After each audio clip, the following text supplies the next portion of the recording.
Vous écoutez Alger Chaîne 3, le journal.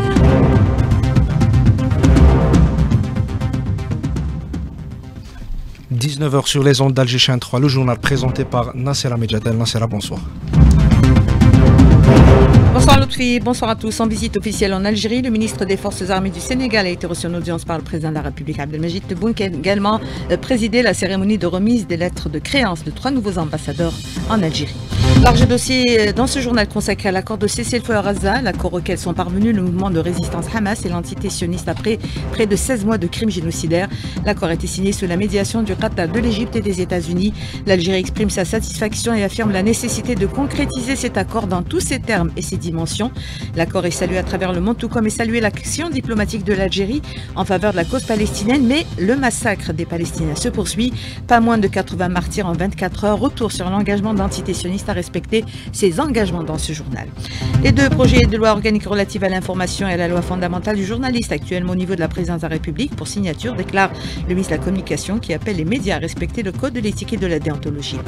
Inauguration au rang de la première bibliothèque à 100% numérique au niveau national. Chaque ouvrage est muni d'une puce. Week-end pluvieux en perspective et rafales de vent affecteront plusieurs wilayas du centre et de l'Est à partir de demain vendredi, indique l'Office national de la météorologie dans un BMS.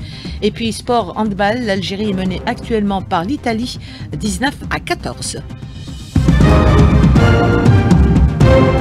Merci de vous joindre à nous. Le président de la République Abdelmajid Tebboune a donc présidé ce jeudi la cérémonie de remise des lettres de créance de 3 nouveaux ambassadeurs résidents, indique un communiqué de la présidence de la République. Il s'agit de l'ambassadeur de la République hellénique Nicolas Vergis, de l'ambassadeur de la République populaire de Chine Dong Guangli et de l'ambassadeur du Royaume-Uni, de Grande-Bretagne et d'Irlande du Nord, James Herbert Stephen Downer.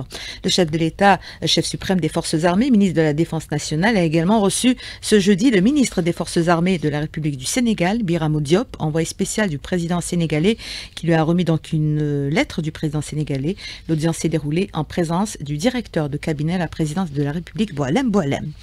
Le ministre donc des Forces armées de la République du Sénégal a été également reçu par Ahmed Attaf. Accord sur un cessez-le-feu à Gaza après près de 16 mois d'entreprise génocidaire sioniste. L'accord auquel sont parvenus le mouvement de résistance palestinienne Hamas et l'entité sioniste, il a été négocié par les médiateurs internationaux, Qatar, États-Unis et l'Égypte. Dans une première phase, l'accord prévoit un échange de prisonniers entre les deux parties dont il entrera en vigueur dimanche prochain. L'accord où l'Algérie a accueilli avec grande satisfaction l'annonce de l'accord de cessez-le-feu à Gaza, un accord tant attendu pour atténuer la souffrance du peuple palestinien et mettre fin à l'injustice qu'il subit dans la guerre génocidaire menée contre lui par l'occupation israélienne depuis plus de 15 mois, souligne dans un communiqué le ministère des Affaires étrangères à Malazib. L'Algérie exprime sa considération des efforts inlassables déployés par le groupe de médiation internationale et affirme en même temps la nécessité de concrétiser cet accord dans toutes ses formes et ses dimensions, notamment celles relatives à l'activation d'un cessez-le-feu inclusif et permanent et la levée de toutes les restrictions imposées aux efforts d'aide humanitaire destinés au peuple palestinien ainsi qu'au retrait des forces d'occupation israéliennes de ces territoires. Cette démarche qui a mobilisé les efforts et les initiatives de l'Algérie depuis son adhésion au Conseil de sécurité constitue, indique le département de Ahmed Attaf, une réponse, bien que partielle, aux aspirations du peuple palestinien et nécessite toutefois d'être complétée par d'autres démarches pour la reconstruction et l'unification des territoires palestiniens, mais aussi l'ouverture de perspectives concrètes pour l'établissement d'un État palestinien indépendant et souverain comme solution juste, durable et définitive au conflit arabo-israélien et condition sine qua non pour rétablir la sécurité et la stabilité dans l'ensemble de la région du Moyen-Orient. Et Khalil El-Haya, membre du bureau politique de la résistance palestinienne Hamas, a tenu à rappeler au cours de son discours, à l'occasion de l'annonce du cessez-le-feu, a rappelé donc les positions brillantes de nombreux pays, dont l'Algérie, qui se sont tenus aux côtés de la résistance et du peuple palestinien, saluant ses efforts diplomatiques et juridiques. L'Algérie a de tout temps été d'un soutien défectible à la cause palestinienne, un soutien qui s'est traduit via son action diplomatique et son soutien politique à l'ONU depuis qu'elle a été élue membre non permanent du Conseil de sécurité. On écoute à ce propos Marlouf Sahel, politologue. La signature de cet accord de cessez-le-feu est une issue tant attendue, notamment par les Palestiniens et tous les peuples qui compatissaient avec ce que vivaient les populations civiles à Gaza. Il faudrait rappeler aussi qu'il y avait un certain nombre de pays qui n'ont pas cessé d'appeler au respect du droit international et n'ont pas cessé d'appeler à un cessez-le-feu immédiat. Et là, je rappellerai tout ce qu'a fait notre pays comme soutien politique et diplomatique au combat du peuple palestinien, mais aussi il faudrait rappeler notre engagement diplomatique au niveau des instances de l'ONU, et notamment le travail remarquable et considérable qui a été mené par notre représentation diplomatique permanente à New York, particulièrement depuis l'élection de l'Algérie en qualité de membre non permanent au Conseil de sécurité. Notre pays a été derrière la proposition d'un projet de résolution pour un cessez-le-feu immédiat qui a été soutenu par 13 pays. Cela démontre clairement que notre action diplomatique a été reconnue et aussi traduit une certaine considération pour tout le travail qui a été fait par notre représentation permanente au sein de l'ONU. Et l'accord de cessez-le-feu a été salué à travers le monde. Pour le secrétaire général de l'ONU, Antonio Guterres, l'annonce d'un accord de trêve à Gaza est une première étape cruciale qui doit impérativement permettre la levée des obstacles à l'aide humanitaire dans les territoires palestiniens. De son côté, le président égyptien Abdel Fattah al-Sisi a souligné l'importance d'accélérer l'entrée d'une aide humanitaire d'urgence à la population de Gaza. La Russie a dit espérer de son côté une stabilisation durable de la situation à Gaza. Le guide suprême iranien l'Ayatollah Ali Khamenei a salué la résistance palestinienne qui a vaincu, dit-il, Israël. L'Union européenne salue de son côté l'accord de cessez-le-feu. La haute représentante pour les affaires étrangères, Kaja Kallas, le considère comme une avancée majeure vers la fin des violences. L'OMS salue également l'accord de cessez-le-feu. L'Organisation mondiale de la santé se dit prête à renforcer son soutien aux côtés de ses partenaires à la population de la bande de Gaza, a déclaré son directeur général Tedros Ghebreyesus. L'engagement de l'entité sioniste à honorer les termes de l'accord est remis en question à la lumière de la poursuite de son agression en Palestine occupée. L'annonce du cessez-le-feu à Gaza n'a pas empêché en effet l'occupation de poursuivre ces crimes. Le bilan provisoire fait état de 81 civils, principalement des femmes et des enfants, tombés en martyrs et plus de 200 autres blessés dans des frappes aériennes sionistes, selon la défense civile. L'entité sioniste tente par tous les moyens d'enterrer ce nouvel accord. Karim Hasnaoui. L'annonce de cet accord de cessez-le-feu ne semble pas freiner la machine de guerre sioniste qui poursuit ses bombardements contre des cibles civiles. Ziad Meddour, palestinien survivant dans la ville de Gaza. L'occupation est en train de profiter de ces 3 jours pour continuer, poursuivre ces bombardements intensifs contre la bande de Gaza. L'occupation profite de la joie des Palestiniens après 15 mois de bombardements intensifs, 15 mois de famine, 15 mois de destruction massive. Elle est en train de casser cette joie et est en train de continuer ces massacres contre les Palestiniens de Gaza. Il y a 3 sentiments chez les Palestiniens aujourd'hui, sentiment de joie, sentiment de satisfaction et un sentiment d'attente et de prudence. Donc ils doivent attendre dimanche prochain pour voir l'évolution de la situation. L'armée d'occupation sioniste a aussi ciblé, selon le porte-parole des brigades Al-Qassam, un lieu où se trouve l'un des prisonniers concernés par l'échange de la première étape de l'accord. Cet accord, le premier négocié depuis novembre 2023, pourrait être compromis à cause de l'agresseur sioniste, nous dit Dimitri Diliani, membre du Conseil révolutionnaire du Fatah. Nous rappelons que l'expérience de notre peuple avec le criminel de guerre Netanyahou et son gouvernement d'occupation nous fait toujours douter de ses intentions. J'alerte toutes les parties impliquées dans cet accord sur le fait que la guerre d'extermination menée par l'entité sioniste contre les civils palestiniens se poursuit en Cisjordanie occupée, y compris à Al-Quds et dans la bande de Gaza. Le gouvernement d'occupation n'a toujours pas voté le projet de l'accord de cessez-le-feu, un projet qui divise l'équipe du criminel Netanyahou. Smotrich et son parti n'accepteront l'accord que si des garanties sont présentées pour la reprise de la guerre génocidaire contre les Palestiniens après la première phase. Il y a aussi la question du retrait des forces d'occupation. L'entité sioniste ne se retirera pas de l'axe à Philadelphie. La mise en œuvre du cessez-le-feu dont l'entrée en vigueur est prévue le dimanche à midi est ainsi compromise par l'entité occupante sioniste. Et le nombre de journalistes palestiniens tombés en martyrs est passé à 205 depuis le début du génocide sioniste, annonce le bureau des médias de Gaza. Dernière victime de la barbarie de l'occupant sioniste, le journaliste Ahmed Al-Shayah, qui travaillait comme rédacteur, reporter et producteur auprès de nombreux médias. Brahim Bourali a salué l'accord de cessez-le-feu dans la bande de Gaza, considérant qu'il s'agit là d'un premier pas afin de mettre fin aux souffrances du peuple palestinien et une lueur d'espoir pour réaliser la stabilité dans la région. Il a réaffirmé la position de l'Algérie en faveur d'une solution globale et juste à même de garantir aux Palestiniens le recouvrement de leur plein droit sur leur terre, avec à leur tête l'établissement d'un État indépendant avec Al-Quds comme capitale. Le président de l'APN n'a pas manqué de revenir sur la campagne hostile qui vise l'Algérie depuis quelque temps, notamment de la part de l'extrême droite française. L'Algérie souveraine et restera unie, a-t-il déclaré. L'Algérie résistera à toutes les tentatives visant à porter atteinte à sa souveraineté et rejettera toute ingérence dans ses affaires intérieures, a-t-il déclaré. Brahim Bourali. L'Algérie reste unie et unifiée dans toutes ses dimensions arabes, amazighes et musulmanes. Personne ne pourra faire de la surenchère sur nos principes et nos valeurs et personne ne nous donnera de leçons. C'est un message aux ennemis de l'Algérie. L'ennemi d'hier a commis des crimes barbares et l'histoire s'en rappellera. Et même après l'indépendance, cet ennemi a adopté un esprit paternaliste comme si l'Algérie était encore colonisée. L'Algérie est indépendante, elle est entourée de ses valeureux enfants. Nous sommes nés libres et nous vivrons souverains dans notre pays. Le président de l'APN s'exprime en marge de la première édition du concours national destiné aux élèves du cycle moyen, lancé ce jeudi sous le thème l'Algérie et les causes justes. En France, le gouvernement Bayrou a affronté sa première motion de censure moins d'un mois depuis son installation à la tête de l'exécutif français. Depuis Paris, notre correspondante Fatiha Kamelia.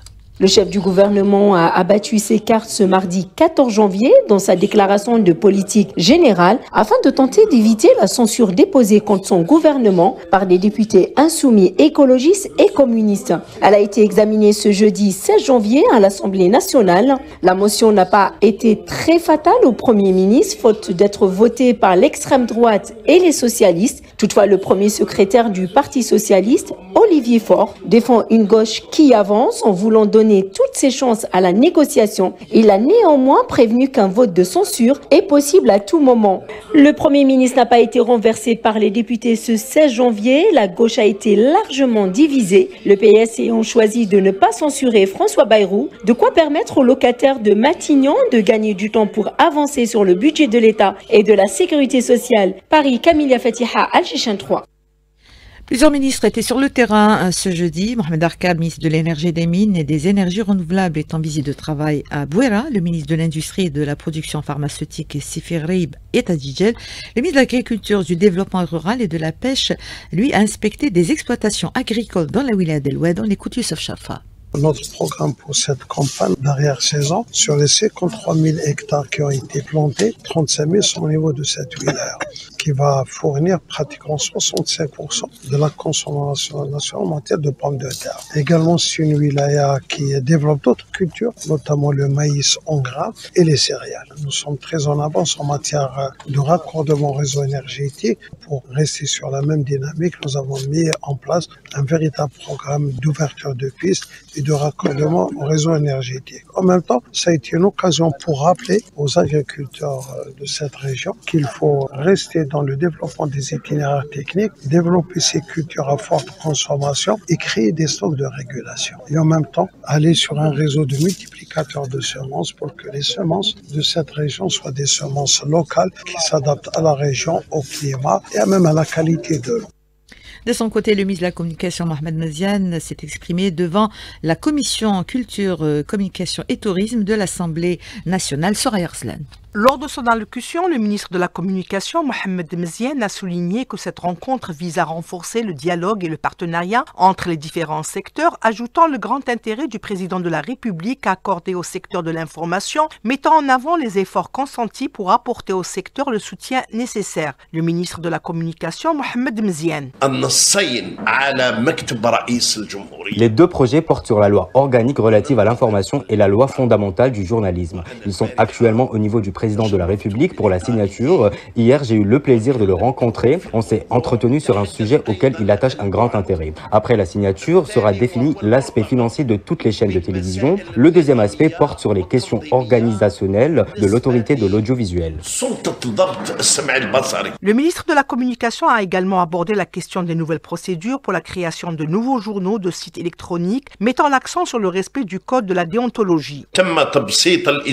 Nous avons facilité les procédures pour la création des journaux de la presse écrite et des sites électroniques. Dans l'avenir, ils doivent avoir une autorisation au lieu d'une accréditation. Le ministère de la Communication, à travers ses différentes directions, a reçu tous les dossiers liés à la presse écrite et les sites électroniques. Le ministère de la Communication a enregistré un pourcentage de 84% pour la presse écrite et 60% pour la presse électronique. Les services du ministère ont répertorié environ 34 nouveaux dépôts pour la création périodique et des journaux en ligne.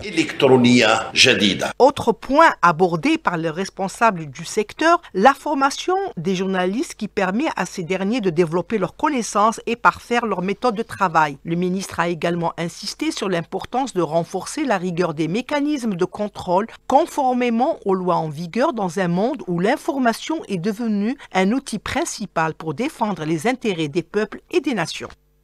Direction Oran, où Kamel Bedari, le ministre de l'Enseignement supérieur et de la Recherche scientifique, a inauguré la première bibliothèque 100% numérique au niveau national. Chaque ouvrage est muni d'une puce. Mohamed Hamza Belmadani pour les détails. Ce projet s'inscrit dans le cadre de la stratégie de numérisation initiée par le président de la République visant à améliorer l'accès aux ouvrages scientifiques et à promouvoir l'utilisation des technologies dans l'enseignement supérieur.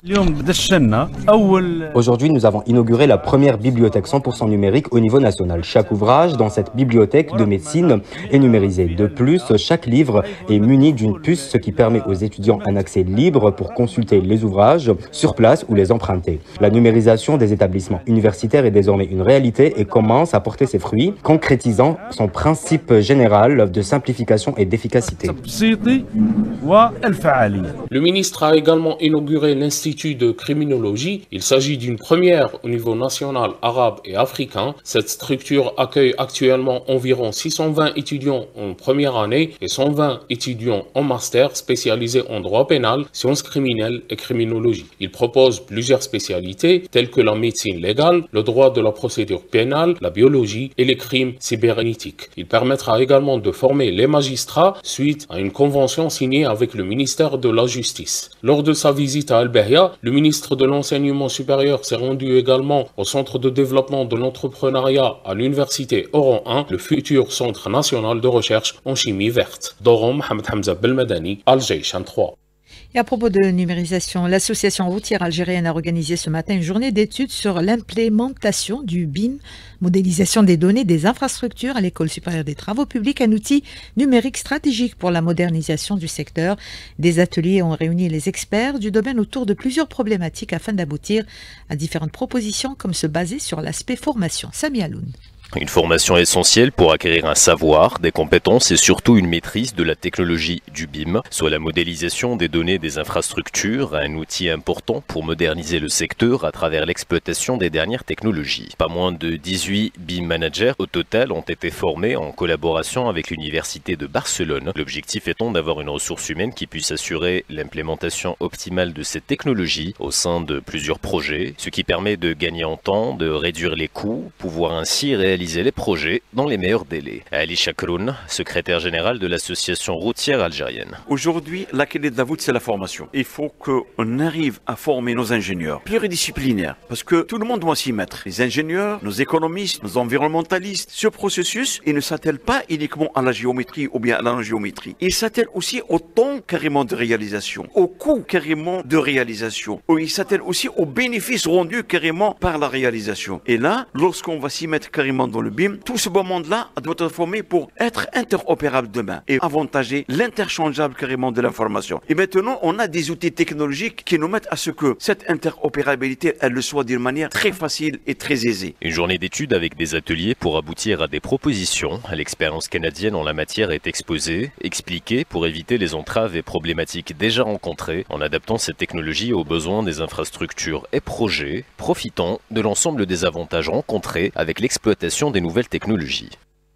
Week-end de pluie en perspective et rafales de vent affecteront plusieurs wilayas du centre et de l'est du pays à partir de demain vendredi, indique l'Office national de la météorologie dans un BMS. À suivre à la fin de ce journal, un bulletin météo complet avec Amine Mounir. En attendant, cette période hivernale est propice aux rhumes et aux virus, notamment celui de la grippe saisonnière. La vaccination s'impose aux personnes vulnérables, notamment les malades chroniques. Hassan Chmash.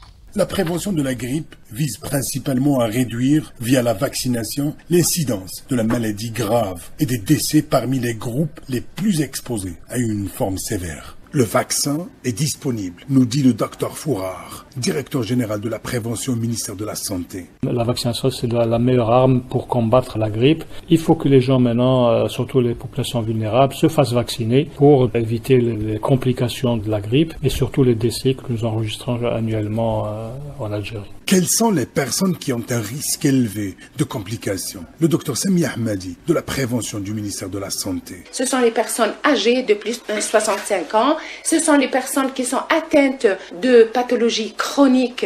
La femme enceinte, c'est les personnes obèses aussi parce qu'elles deviennent des personnes à risque, comme les personnes diabétiques, donc elles doivent se faire vacciner. La prévention se fait toujours avant l'épidémie, nous dit le professeur Soukhel, épidémiologiste. Ce qu'il faut savoir, c'est qu'il faut se prémunir contre cette grippe et pouvoir avoir des anticorps contre les virus qui sont actuellement circulants. Et c'est pour ça qu'il faut se faire vacciner maintenant, tout de suite, pour pouvoir, dans 10 jours, avoir des anticorps protecteurs suffisants contre l'infection. La grippe est une infection respiratoire qui peut entraîner chez les personnes à risque des complications graves, telles qu'une pneumonie ou l'aggravation d'une maladie chronique déjà existante, comme le diabète, l'insuffisance cardiaque ou respiratoire. 19h21 avant de vous quitter, je vous rappelle ce résultat concernant le championnat du monde de handball. Le 7 national est mené actuellement par l'Italie 27 à 18. Voilà. 27 à 18. C'est la fin de ce journal. Merci à toute l'équipe qui m'a accompagné. Hafid Medja qui était à la réalisation, Mourad à la technique, Tahal Fgoum était à la régie. Merci aussi à Yassine qui était au streaming vidéo. Dans un instant, la météo avec Amel Mounir. Le flash, premier flash de l'information, 20h. Rendez-vous ce soir avec Alim Wali. Merci de nous rester fidèles.